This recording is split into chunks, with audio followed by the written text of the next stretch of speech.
Alrighty guys, what's up? Welcome back to the channel. Ben here, Real Life Ed. Talk about lessons that matter in life, learning them, stuff you don't learn in school, and the stuff that's gonna really help you out. Specifically focus on a lot of mental health, self-development type stuff. And today I wanna talk about going into the doctor when I was depressed. You know, that's what people say they say to get help.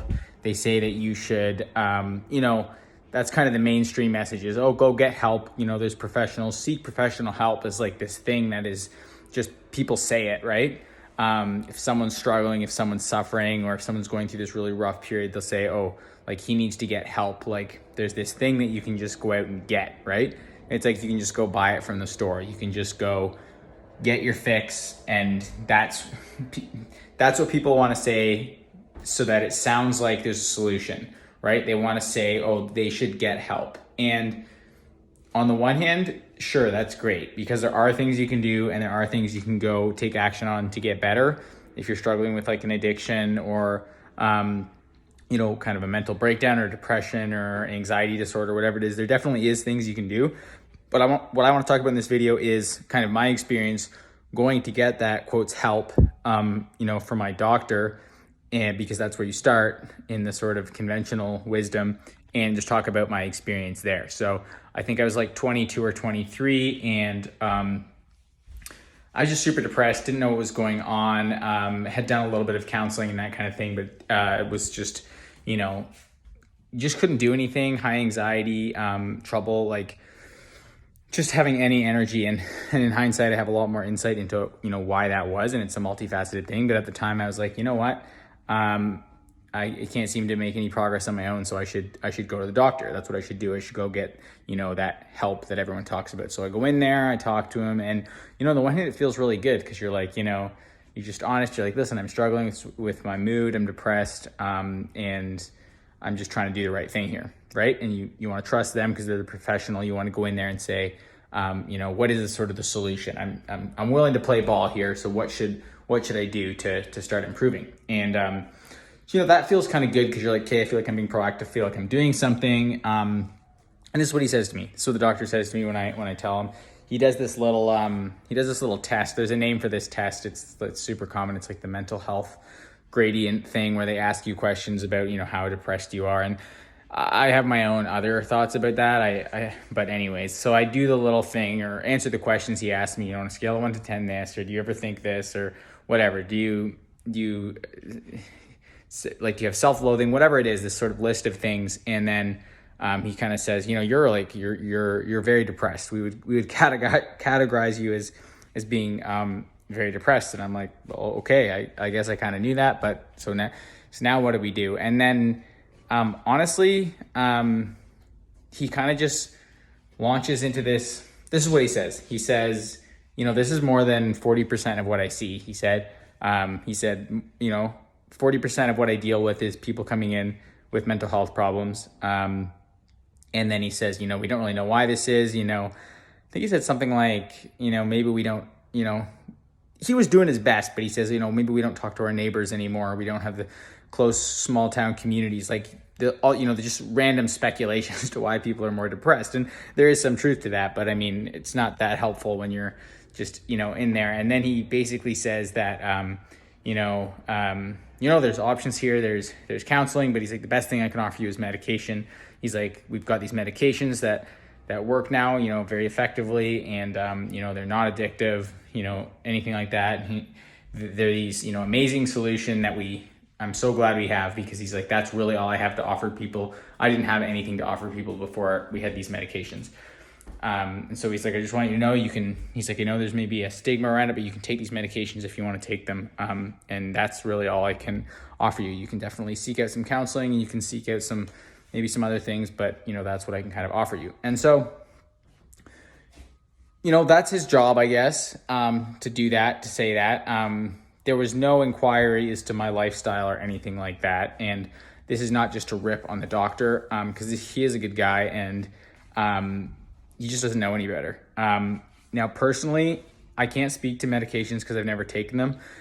Because after that, I decided that, okay, before I take these, let me turn over every other single stone I can think about to get over, to deal with this, to figure out what's going on with, with this thing called depression that is just so hard to sort of figure out, right? So then, so I'm like, hey, maybe that's an option. That's the option he's giving me. But let me go see what else I can do. So yeah, I can't speak. I never ended up taking them, never ended up going on them. I'm really grateful for that now, because there's actually a ton of evidence that, they don't help that many people, and long-term, they simply are not a solution. We're just really guessing with chemicals when it comes to medication. So if they help you, great, or someone you know, like, great. And I know people who say they've saved their lives, so that's great. And if you feel that you need to do that, then that's your decision. And it appears that they do help some people through rough times. So I can't speak to that too much. I decided to not do that, and I was not in a position where I felt like it was my only option. I felt like I needed to do other things in my life before I took a medication. So what are those things?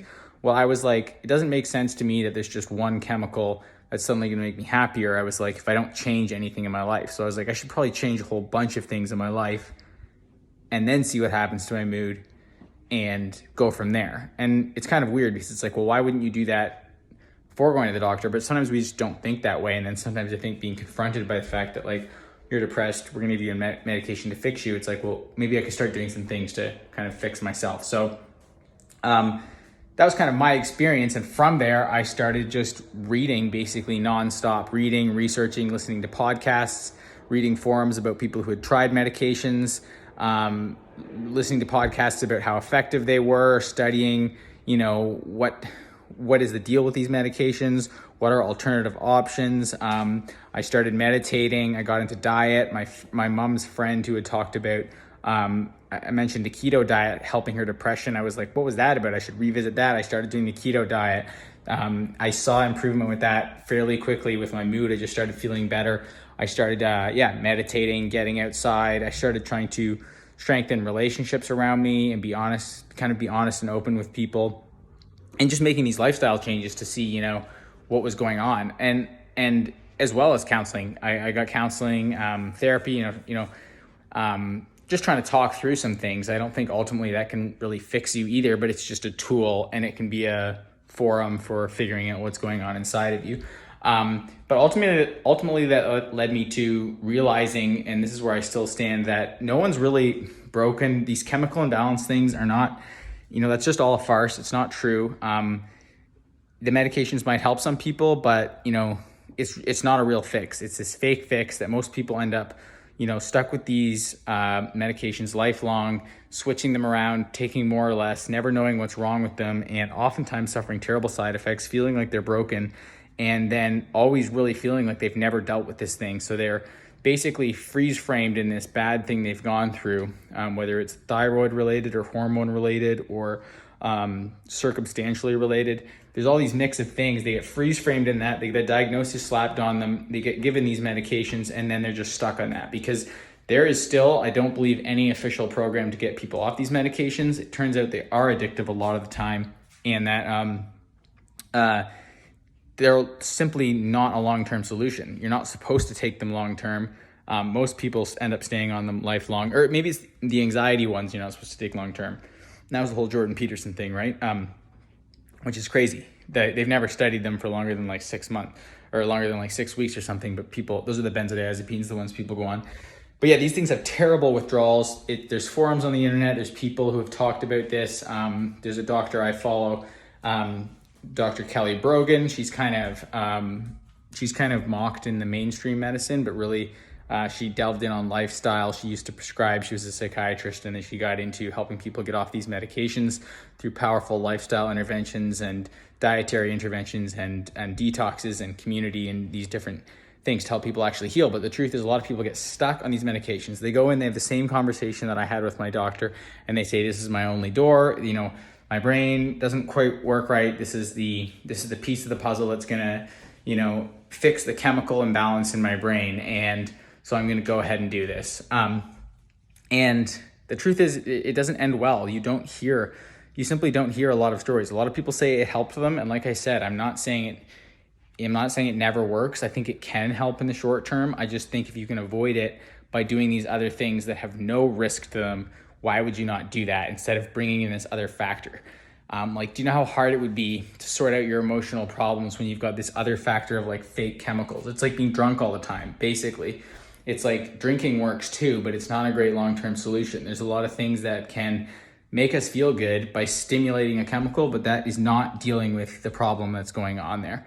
So yeah, there you have it. I mean, basically, I didn't go on the medications, and I went another route, and I'm grateful for that. It's not to say that made everything go away and I solved all this stuff, in a few weeks or a few months, even, because it's been a battle. And I even had my doubts after that about, oh, maybe I should just be on a medication. It would fix all this. But, and I can't speak to that because I decided not to go on them. All I can say is I'm really grateful I did not go on them.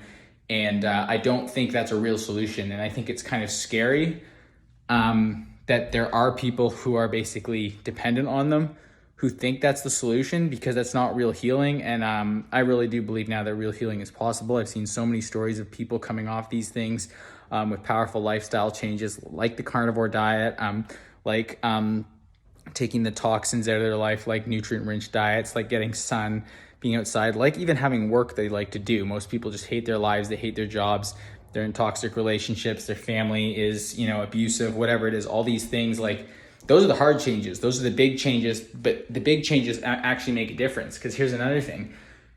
The depression, I learned later, and this is also from Dr. Kelly Brogan, is these are symptoms. And when I go into my doctor's office, he never says that. He never frames it that way. It's never, these are symptoms. There's probably something that should change in your life. What do you have any idea what those things could be? Or even kind of helping you think, like, could it be your diet? Could it be this? Could it be that? There's none of that. There's just, so many people have this now. It's probably because society and culture has changed. And so here, we're going to try to tweak it with this medication. We're going to give you a medication to fix all these things that are probably, way off in your life. And I just think that's crazy. I think it's absolutely crazy. But yeah, like you said, this is kind of the standard experience. It's 40%, of what doctors see.